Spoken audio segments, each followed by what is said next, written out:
Binuwag ng pinagsanib na persa ng Philippine Drug Enforcement Agency at kapulisan ang isang hinihinalang drug den at naarestong 3 individual sa ikinasang bypass operation sa Proc 6, Barangay Bonfal West, Bayombong, Nueva Vizcaya, pasado alas 8 ng gabi noong ika-2 Disyembre nito lamang taon.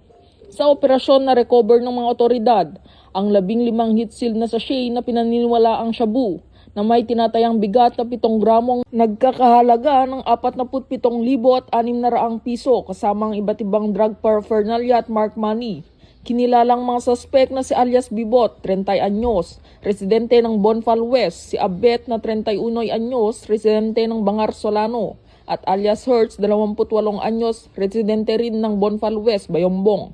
Ayon kay Regional Director Jill Cesario Picastro, patunay ang operasyon sa patuloy na commitment ng PIDEA na lipunin ang illegal na droga sa tulong ng Interprovincial Collaboration at Intelligence-Driven Operations.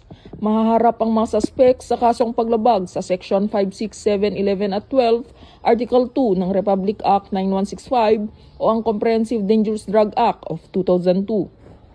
Dito sa Police Regional Office 2, ako ang inyong Police News Network Correspondent, Patrolwoman Ledesma, alagad ng batas, taga-taguyod ng Balitang Pulis.